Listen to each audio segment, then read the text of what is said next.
আসসালামু আলাইকুম ওরহমতুল্লাহি ওয়াবারাকাতুহু।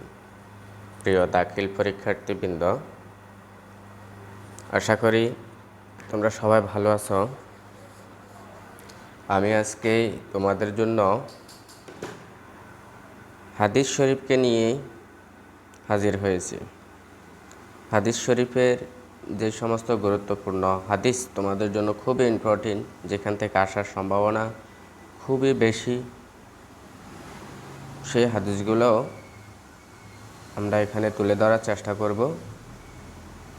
ইনশাল্লাহ এগুলা থেকেই শতভাগ কমন আসবে।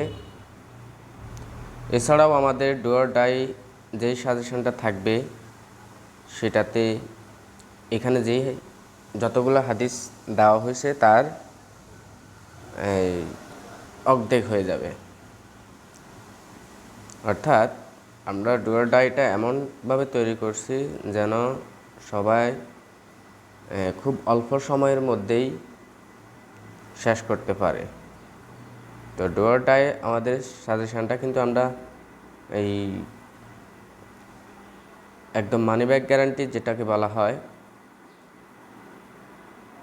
অর্থাৎ যদি কমন না আসে, আমার এই সাজেশন থেকে সর্বোচ্চ কমন যদি না পাও, তাহলে তোমরা টাকা ব্যাক পাবে।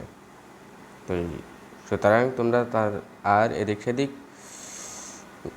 না তাকিয়েই চোখ বন্ধ করে মহান রবের উপর বিশ্বাস করেই এই হাদিসটা এই সাজেশনটা তোমরা কিনতে পারো।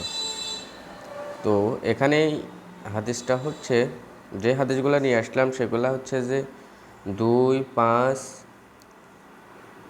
3, 4, 16, 19, 33, 40, 42, 41, 43, 50, 53,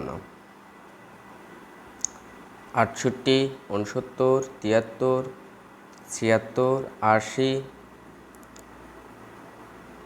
93, 96, 95, 97, 98, 115, 128, 129, 130, 131, 138, 139, 163, 194, 197, 195, 196, 198, 199, 206, 208, 211, 213, 214, 215, 225, 226, 228, 244, 246, 261, 283, 285, 300, 301, 303, 304। এই হলো সাজেশান।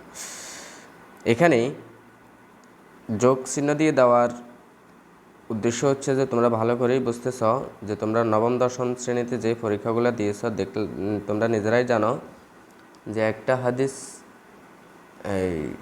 শুধুমাত্র একটা আসে না, কমপক্ষে 2টা মিলেই একটা আসে। 29টা হাদিস দিলাম, আমাদের ডু অর ডাইয়ে থাকবে সর্বোচ্চ 14 থেকে 15টা ইনশাল্লাহ, আর ওগুলা থেকেই কমন আসবে।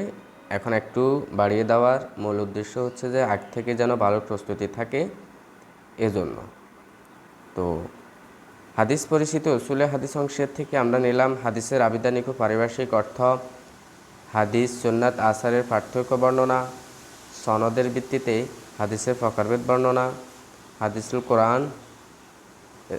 ও কোরআন এর মধ্যে পার্থক্য, হাদিস সংকলনের ইতিহাস, মতন অনুসারে হাদিস প্রকার সমূহ সংজ্ঞা সহ লিখ, এই 6টা। তো আমরা